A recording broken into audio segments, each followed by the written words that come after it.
terkandung dalam Pancasila, sehingga Pancasila ini memiliki kedudukan yang istimewa bagi bangsa kita.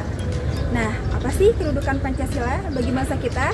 Yang pertama, yaitu Pancasila sebagai dasar negara. Nah, maksudnya apa Pancasila dijadikan sebagai dasar negara?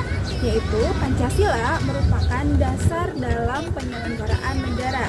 Sehingga konsekuensi dari kedudukan Pancasila sebagai dasar negara ini adalah Pancasila dijadikan sumber hukum dari segala sumber hukum yang tertinggi. Sehingga apapun bentuk penyelenggaraan negara kita, dasarnya adalah kembali kepada nilai-nilai Pancasila. Ya, sekali lagi, konsekuensi dari kedudukan Pancasila sebagai dasar negara adalah Pancasila dijadikan sumber dari segala sumber hukum. Sehingga bentuk penyelenggaraan negara kita, dasar pelaksanaannya harus mengacu pada nilai-nilai yang terkandung dalam Pancasila. Seperti dasarnya kita harus berdasarkan kepada asas ketuhanan. Artinya percaya bahwa dalam pelaksanaan kehidupan berbangsa kita, dasarnya adalah kita semua ini memiliki kekuatan yang tinggi, yaitu kekuatan Tuhan Yang Maha Esa. Kemudian dasar lain misalnya kita ambil dari sila kedua, kemanusiaan yang adil dan beradab. Artinya dalam praktik penyelenggaraan negara, nilai-nilai hak asasi manusia itu harus selalu dijunjung tinggi. Dan itulah makna dari Pancasila sebagai dasar negara.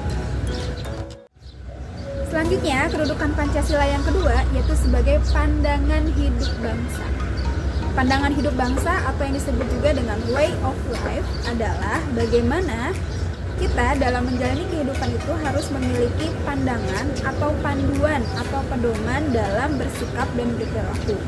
Nah, dalam kehidupan berbangsa dan bernegara, kita juga harus memiliki pedoman atau panduan dalam bersikap dan berperilaku.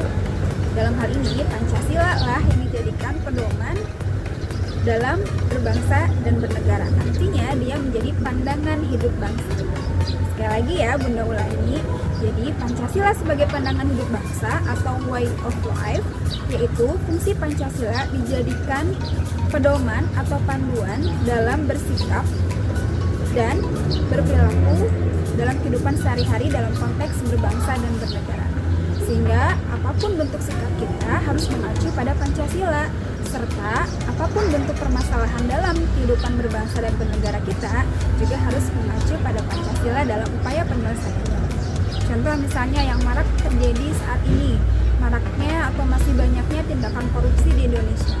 Nah, itu kan sebetulnya adalah satu masalah yang kita mungkin kurang menjadikan Pancasila sebagai pandangan hidup bangsa. Yaitu sila pertama, bahwa kita tahu dalam konteks beragama, dalam konteks kita dengan Tuhan, bahwa Allah itu selalu melihat kita dan Allah menyuruh kita agar kita jangan sampai mengambil apa yang bukan hak kita.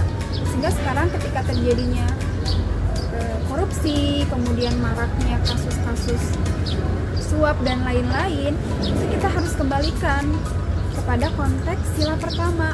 Apakah sudah benar sepenuhnya masyarakat Indonesia itu memahami bahwa kehidupan kita itu dasarnya adalah bagaimana kita menjalani kehidupan atas perintah Tuhan dan menjauhi larangan, atau menjalankan perintah Allah dan menjauhi perintah Allah.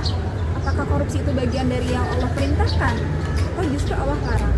Nah, artinya Pancasila sebagai pandangan hidup bangsa adalah cara pandang kita untuk menjalani kehidupan berbangsa dan bernegara dengan pedomannya yaitu Pancasila. Sehingga dijadikan pedoman serta landasan dalam bersikap dan berperilaku serta memecahkan masalah dalam kehidupan sehari-hari. Dan kita juga bisa melihat dari sila-sila yang lain ya sebagai bentuk pandangan bangsa kita yang ada di dalam Pancasila. Nah, tadi kalian sudah menyimak ya penjelasan dari Bunda. Semoga bisa terpahami dengan baik. Selanjutnya, yuk